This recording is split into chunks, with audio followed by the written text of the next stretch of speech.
Okay, let's do our deep dive today. We're looking at a really intense prayer from the Bible, Psalm 83. hmm And right from the start, it's this incredibly direct plea to God.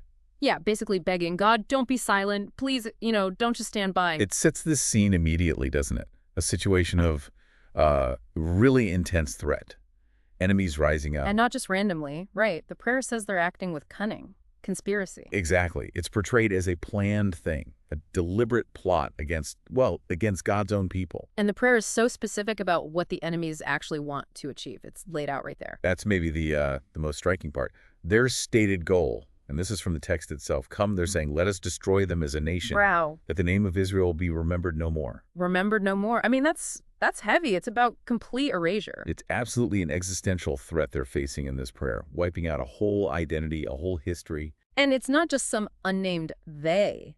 The psalm actually lists out who these enemies are, this alliance. It does, yeah. It names them. Edom, the Ishmaelites, Moab, the Hagrites. Jorel, Ammon, Amalek, Philistia too with Tyre. Right, exactly. And even Assyria gets pulled in, joining forces with the descendants of Lot. So it's quite the lineup. So you can really feel why the prayer sounds so desperate, facing that kind of coalition, that kind of goal. Definitely. And then, the prayer shifts. hmm It moves from describing this threat to asking God for, well, some pretty fierce action. It doesn't just say help us, right? It gets specific. Very specific. It actually calls back to history, asking God to act like he did in the past in other battles. It's like saying, remember Midian? Do that again. Remember Sisera and Jabin at the Kishon River? Precisely. It's invoking these specific historical moments where God intervened decisively against Israel's enemies. It's like saying, you've done this before. And it keeps going, right? Mentioning Arab and Zeb, Zeba and Zalmunna. Zeba and Zalmunna, yeah.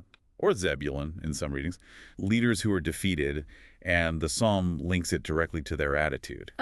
Because they said, let's take God's pastures for ourselves. Exactly. So the prayer connects the current threat to this historical pattern, enemies trying to grab what belongs to God, essentially.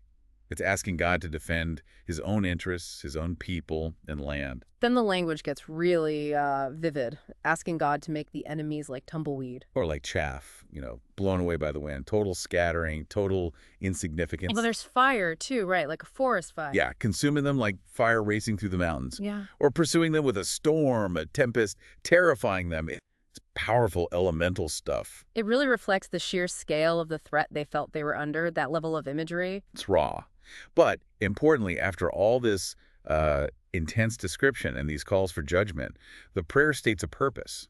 It doesn't just end with destruction. Right. Why ask for all this? What's the ultimate point? And the psalm tells us it's so that people, maybe even the enemies themselves, will seek God's name. Seek his name. Okay. And in the final punch, let them know that you, whose name is the Lord, that you alone are the most high over all the earth. So it's ultimately about God's glory and recognition. That seems to be the driving purpose behind the plea for intervention, not just survival, but universal acknowledgement of God's sovereignty. So wrapping up this look at Psalm 83, it's just this incredibly raw prayer from a moment of crisis, a plea for God not to be silent.